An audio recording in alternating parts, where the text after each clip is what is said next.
तो नमस्कार साथियों, स्वागत है आपका विपारा एजुकेशन पर। आज दोस्तों हम रेलवे की गणित की शुरुआत करने जा रहे हैं। अब तक रेलवे ने दोस्तों विगत वर्षों में जितने भी सवाल आपसे पूछे गए हैं दोस्तों वो इसी प्रकार से आपको सारे हल कराए जाएंगे। आज दोस्तों हम करेंगे संख्या पद्धति के वे सवाल जो रेलवे ने आपसे पूछे हैं, चाहे किसी भी परीक्षा में पूछे हो, एलपी, एएलपी में, टेक्नीशियन में, ग्रुप डी में, एनटीपीसी में, आरपीएफ में, कहीं भी पूछे गए हो साथियों, वे सारे सवाल आपको कराए जाएंगे। तो चलिए दोस्तों शुरुआत करते हैं पहले सवाल से। पहला सवाल आपको आपकी स्क्रीन पर दिखाई दे रहा होगा। इसमें लिखा हुआ है दोस्तों, वह छोटी से छोटी संख्या ज्ञात कीजिए जो 12, 18, 21 और 30 से विभाज्य हो। मतलब 12, 18, 21 और 30 इन चारों संख्याओं से दोस्तों वो विभाजित हो मतलब ये उसको काट दे। दो सवाल यहां से बनते हैं साथियों। एक सवाल ऐसे पूछा जाता है कि वह कौन सी संख्या है जो इन्हें काट दे, मतलब इनको विभक्त कर दे, तब दोस्तों एचसीएफ लेते हैं। और जब कहा जाए कि ये संख्या है उसको काट दे तो दोस्तों एलसीएम लेना पड़ता है। इन चारों का एलसीएम आप देखेंगे दोस्तों 420 आ जाएगा। 420 दोस्तों वह छोटी से छोटी संख्या है जो दोस्तों इन चारों से विभक्त होगी। लेकिन दोस्तों ये ऑप्शन में नहीं है। ऑप्शन में नहीं है तो हमें क्या काम करना है, इसका जो है दुगना करके देख लेंगे। इसका दुगना करेंगे तो दोस्तों 840 हो जाएगा। ये भी ऑप्शन में नहीं है तो हम क्या करेंगे, अब इसका दोस्तों 3 गुना कर देंगे। तो 3 गुना करेंगे तो दोस्तों ये हो जाएगा 4 × 12 और 60, 1260, जो कि ऑप्शन नंबर बी आपका एकदम ठीक हो जाएगा। तो दोस्तों इतनी ही आसानी से इन सवालों को हल करना है। ध्यान रखिएगा, यदि पूछा जाता कि ये संख्याएं किससे विभक्त होंगी, इन्हें कौन काटेगा, तो एचसीएफ लिया जाता। और जब पूछा जाए कि ये किसको काटेंगी, मतलब कौन सी संख्या इनसे विभक्त होगी, तब दोस्तों एलसीएम लिया जाता है। अब बढ़ते हैं अगले सवाल की ओर। अगला सवाल आपको आपकी स्क्रीन पर दिखाई दे रहा होगा। एक छात्र ने एक संख्या को 21 से विभाजित करने के बजाय 12 से विभक्त कर दिया। मतलब विभाजित तो करना था 21 से विभाजित करना था, लेकिन दोस्तों 21 की जगह उसने 12 से विभक्त कर दिया। और उसका उत्तर क्या मिला उसको, 35 उत्तर मिला। तो दोस्तों हमें सही उत्तर बताना है। तो सही उत्तर बताने के लिए सबसे पहले हमें संख्या का पता होना जरूरी है। संख्या किस प्रकार से ज्ञात करते हैं, मान लीजिए कोई संख्या n है, n संख्या है, इसे विभक्त करना था 21 से, लेकिन कर दिया 12 से। तो 12 से हमने इसको विभक्त कर दिया, इसी प्रकार से विभक्त करते हैं। और इसको विभक्त करने के बाद में जो उत्तर आया वो कितना आया, 35 आया। अब दोस्तों यहां से आपकी संख्या आ जाएगी, क्योंकि 12 उधर जाएगा, 12 की गुणा हो जाएगी। n बराबर 12 पंजे 60, 6 और 12 तिया 36 और 6 कितना हो गया, 420। ठीक है, 420 दोस्तों वह संख्या है जिसको 21 से भाग करना था, लेकिन गलती से 12 से कर दिया। अब हमें संख्या प्राप्त हो गई। संख्या प्राप्त होगी तो आप इसको सही उत्तर बता दीजिए। तो दोस्तों क्या करेंगे, 12 से 21 में भाग कर देंगे, क्योंकि 21 से ही कहा गया था। 21 से भाग करेंगे दोस्तों, कितना उत्तर आ जाएगा, 21 दूनी 42 होता है। ये 20 आपका सही उत्तर हो जाएगा। ऑप्शन नंबर आप देखेंगे ए इसका सही उत्तर हो जाएगा। अगले सवाल की ओर बढ़ते हैं। वह छोटी से छोटी संख्या ज्ञात कीजिए जिसे 231 और 228 में जोड़ने पर प्राप्त संख्या 33 से पूर्णतया विभक्त हो जाए। ठीक है, एक संख्या दी गई है दोस्तों आपको 231 और 228। ठीक है, इसमें क्या जोड़ें, इसमें कौन सी संख्या जोड़ें साथियों, इसमें कौन सी संख्या जोड़ें कि ये 33 से विभक्त हो जाए। ठीक है, विभाजकता का नियम यदि आपने नहीं पढ़ा है तो दोस्तों बहुत जल्द ही इसकी नए सिरे से क्लासेस होंगी। इसकी थ्योरी अगर पढ़नी है तो बिल्कुल निःशुल्क आपको यहाँ से मिलेंगी। और यदि आपने पुराने वीडियो देखे हैं तो आपको मालूम होगा। तो 11 की विभक्ति का नियम तो कुछ नहीं है साथियों, लेकिन हमें इतना पता है इसके सहवाज्य गुणनखंड।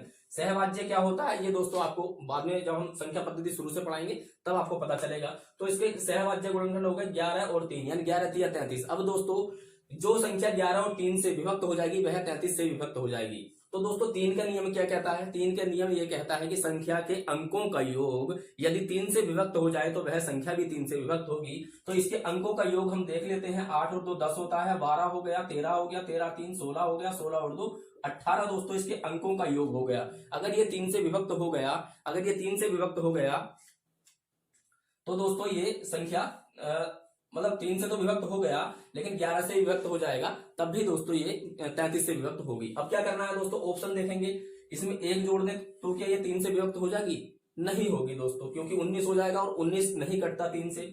2 जोड़ेंगे तो दोस्तों 20 हो जाएगा, 20 भी नहीं कटता। तो इसका मतलब ये है कि 18 में आप 3 जोड़ेंगे तब दोस्तों ये 21 हो जाएगा, और 21 3 से विभाजित हो गया। तो इसका मतलब इस संख्या में अगर हम 3 जोड़ देंगे तो ये संख्या भी 33 से विभक्त हो जाएगी। अच्छा, 11 की यहाँ पर आवश्यकता ही नहीं पड़ी। 11 का नियम होता है दोस्तों सम स्थानों पर अंक और विषम स्थानों पर अंकों के योग का अंतर यदि 0 और 11 हो तो वह संख्या भी 11 से विभक्त होती है। लेकिन 11 की यहाँ आवश्यकता नहीं पड़ी, यहाँ केवल आपको 3 से ही आपने हल कर दिया। तो दोस्तों ऑप्शन नंबर इसमें आप देखेंगे, ऑप्शन नंबर ए इसका ठीक हो जाएगा। अब देखते हैं दोस्तों, वह बड़ी से बड़ी संख्या ज्ञात कीजिए जो 25, 35, 40 और 30 को पूर्णतः विभक्त कीजिए कर देगी। तो दोस्तों यही बात मैं आपको अभी बता रहा था कि वह संख्या ज्ञात करनी है जो 25, 35, 40 और 30 को विभक्त कर दे, मतलब इनको काट दे। तो दोस्तों जैसा कि मैंने आपको भी बताया था कि जब भी इस प्रकार का सवाल आए, यदि ये संख्याएं किसी से कटें तो HCF लिया जाएगा। इन संख्याओं का HCF होगा 5। 5 वह बड़ी से बड़ी संख्या है साथियों जो इनको संयुक्त रूप से काट देगी। ठीक है, 5 के अलावा कोई ऐसी संख्या नहीं है, मतलब 5 से बड़ी जो इनको प्रत्येक को काट दे। ठीक है, तो इसका सही उत्तर 5 हो जाएगा, जो कि ऑप्शन नंबर इसका आप देख पा रहे होंगे डी इसका सही उत्तर हो जाएगा।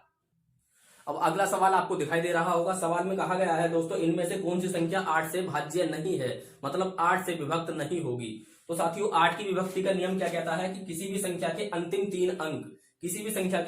3 अंक यदि 8 से विभाजित हो गए तो वह पूरी की पूरी संख्या भी 8 से विभाजित हो जाएगी। ऑप्शन नंबर इसका ए है साथियों। हम देखते हैं ऑप्शन नंबर में है 12,676।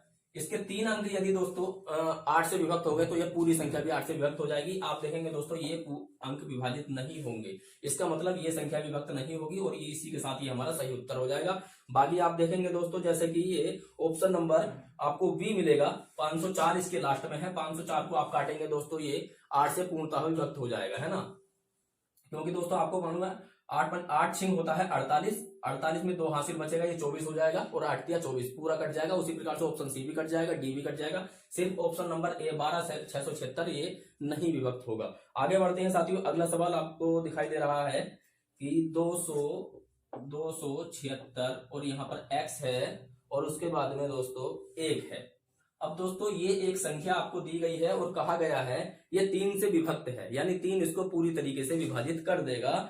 तब दोस्तों आपको बताना है कि संभावित मानों का योग क्या होगा x के, इसके दोस्तों संभावित मानों का योग क्या होगा। तो देखिए साथियों ऐसे सवालों में क्या करते हैं, हमें मालूम है कि यदि 3 से विभक्ति का नियम क्या है, संख्या के अंकों का योग यदि 3 से कट जाता है, विभक्त हो जाता है, तो वह संख्या भी 3 से विभक्त हो जाएगी। जोड़ के देखेंगे साथियों, 2 और 7 कितना हो गया, 9, 9 और 6 15, 15 और 1 16 हो गया। ठीक है, अब दोस्तों 16 में और क्या जोड़े, एक तो दोस्तों हम 2 जोड़ देंगे, x की जगह 2 रख दें तो 18 हो जाएगा और 18 3 से विभक्त होता है।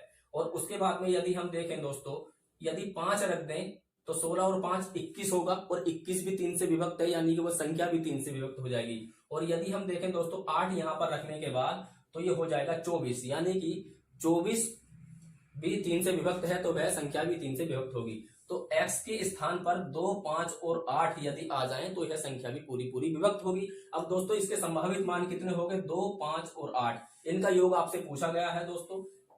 2 और 5 कितना हो गया 7, 7 और 8 कितना हो गया 15, 15 इस प्रश्न का सही उत्तर होगा, जो कि आपको ऑप्शन नंबर डी दिखाई दे रहा है। ठीक है, अब दोस्तों अगला सवाल आपको आपकी स्क्रीन पर दिखाई दे रहा होगा। इसमें लिखा हुआ है एक संख्या प्रणाली में 14528 को एक संख्या से विभाजित करने पर सुरेश को भागफल 83 और शेष 3 प्राप्त होता है। भाजक क्या है। ठीक है, भाजक क्या है साथियों, देखिए साथियों जब आप भाग करते हैं तो यहां पर होता है भाजक और यहां पर होता है भाज्य, यहां पर होता है भागफल और दोस्तों नीचे जो बचता है उसे हम कहते हैं शेष। तो दोस्तों इसका फॉर्मूला मैं आपको पहले भी समझा चुका हूं। यदि आप, मैं फिर दोबारा कह रहा हूं कि दोबारा यदि आप थ्योरी पढ़ना चाहते हैं तो दोस्तों कल से ही इसकी थ्योरी वीडियो आपको मिलनी शुरू हो जाएंगी, बिल्कुल निःशुल्क मिलेंगी। तो इसलिए आप चैनल को सब्सक्राइब भी कर सकते हैं। तो दोस्तों इसका फॉर्मूला होता है भाज्य बराबर भागफल गुणा भाजक और दोस्तों प्लस में होता है शेष। प्लस में क्या होता है, शेष होता है। अब दोस्तों जो जो आपको मालूम है वह इस फॉर्मूले में रख दीजिए और उत्तर आपको प्राप्त हो जाएगा। ठीक है, तो इसमें देखिए साथियों सबसे पहले तो हमें भाज्य मालूम है कि ये संख्या है 14528। तो 14528 वह संख्या है जिसमें दोस्तों भागफल आपको क्या प्राप्त हुआ है, एक संख्या को 83, भागफल 83 है साथियों। भाजक हमसे पूछा गया है, भाजक हमें नहीं पता तो इसको आप x भी मान लीजिए। प्लस में दोस्तों शेष आपको पता है, शेष 3 प्राप्त होता है। ठीक है, इतना साथियों आपको मालूम है। आपको ये भी मालूम है 3 इधर आके घट जाएगा तो 14528 में से यदि दोस्तों 3 जाएगा तो ये 525 हो जाएगा। ठीक है, उसके बाद में आप देखेंगे दोस्तों 83 x हो जाएगा। 83 से इसे काटेंगे तो इसका सही उत्तर दोस्तों जो आपको प्राप्त होने वाला है वह इसका सही उत्तर हो जाएगा दोस्तों ऑप्शन नंबर डी।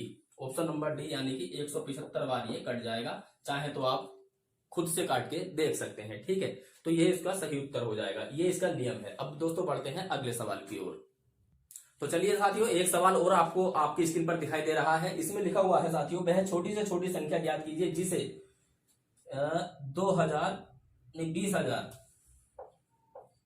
20,000 में जोड़ने पर 20,000 में जोड़ने पर 12, 15,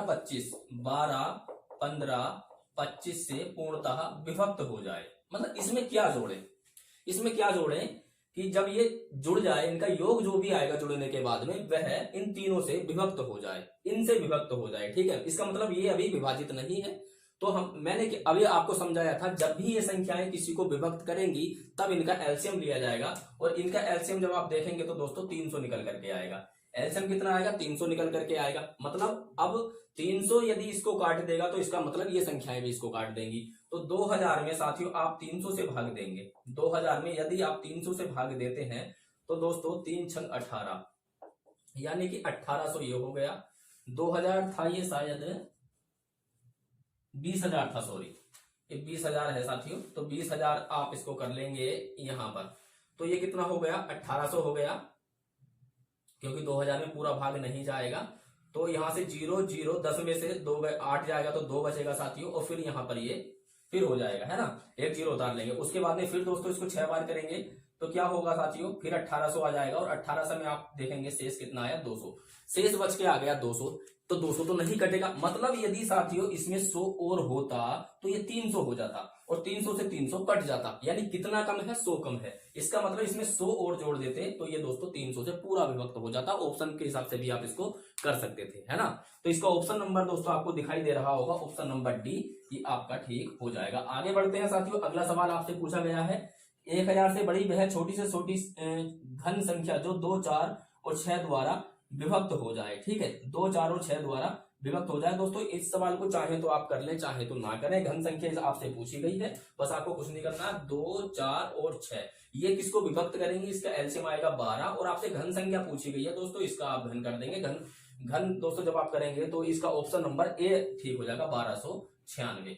1296 ये आपका ठीक उत्तर हो जाएगा, ठीक है। बहुत ही इजी और बहुत सरल सवाल था। आगे बढ़ते हैं दोस्तों। यदि एक संख्या आपको दी गई है जिसमें लिखा हुआ है x4461, ये 11 से विभक्त है, 11 से विभक्त है, तो x का मान क्या है। जैसा कि साथियों मैं अभी आपको समझा रहा था कि 11 की विभक्ति का नियम है कि किसी भी संख्या के सम स्थान और विषम स्थान के अंक निकाल लो, उनको जोड़ लो, उसके बाद में उनका अंतर। ऐसे समझ में नहीं आ रहा होगा, ऐसे समझते हैं। देखिए साथियों, इसको इससे जोड़िए और इसके जोड़िए, मतलब ये 3 एक साथ जोड़ेंगे और ये 3 ये 2 एक साथ जोड़ेंगे, एक छोड़कर एक जोड़ते चले जाइए, है ना। तो सबसे पहले हम देखेंगे x जोड़ेंगे, 4 जोड़ेंगे, 1 जोड़ेंगे, तो 4 और 1 5, 5 प्लस x, है ना, ये हो गया। उसके बाद में दोस्तों हम देखेंगे 6 और 4 कितना हो गया, 10 हो गया, ठीक है, 10 हो गया। अब दोस्तों ये इसका योग हो गया, ये इसका योग हो गया। अब इनका अंतर, ठीक है, इनका अंतर यदि दोस्तों 0 आ जाए या 11 आ जाए तब दोस्तों वह संख्या 11 से विभक्त हो जाएगी। अच्छा, x की जगह हम क्या रखें कि 0 बन जाए, तो आपको मालूम है दोस्तों 5 ऑलरेडी पहले ही है, यहाँ पर 5 रख देंगे तो 5 और 5 कितना हो जाएगा, 10, और दोस्तों 10 में से 10 जाएगा तो 0 हो जाएगा, यानी कि दोस्तों यहाँ पर हम 5 रख सकते हैं। ऑप्शन नंबर आपका हो जाएगा डी। ऑप्शन नंबर डी जिसमें 5 है वह साथियों आराम से आप इसको देख सकते हैं। अब दोस्तों अगला सवाल आपसे पूछा गया है कि वह संख्या बताइए जो 9 से भाज्य हो। अब इसका दोस्तों मैंने आपको नियम बता रहा हूं, इसको खुद कर लीजिएगा। इसमें क्या है, संख्या के अंकों को जोड़ लीजिए, जितने भी चारों अंक हैं, चारों ऑप्शन हैं, चारों ऑप्शन की जितनी भी संख्याएं हैं सबके आपको अंक जोड़ने हैं, और अंक जोड़ने के बाद में जो भी उनका योग होगा उसको 9 से विभाजित करके देखिए। यदि वो 9 से विभक्त है तो वह संख्या भी दोस्तों 9 से विभक्त हो जाएगी। आगे बढ़ते हैं। अगला सवाल दोस्तों देखिए, अगला जो सवाल है वह भी सेम वैसा ही है। इसमें 4 से विभक्ति का नियम आपसे पूछा गया है। इसमें भी चारों ऑप्शन है।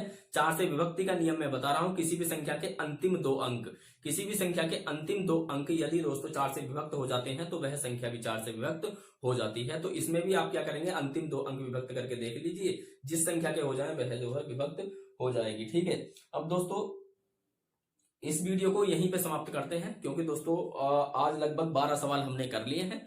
कल अगर आपका थोड़ा सा साथ मिला और आपका रेस्पॉन्स अच्छा आया तो हम इसको और लंबी क्लास करेंगे। तो मिलते हैं अगले वीडियो में दोस्तों, लेकिन उससे पहले अगर वीडियो अच्छा लगा है तो आप वीडियो को लाइक कर दीजिए और कोई सुझाव हो तो वो कमेंट बॉक्स में आप जरूर दीजिए। और यदि आप थ्योरी पढ़ना चाहते हैं तो दोस्तों कल से ही वीडियो प्रारंभ हो रही है, बिल्कुल नया बैच, बिल्कुल निःशुल्क बैच आपको इसी चैनल पर मिलेगा। तो मिलते हैं दोस्तों अगले वीडियो में, तब तक के लिए नमस्कार।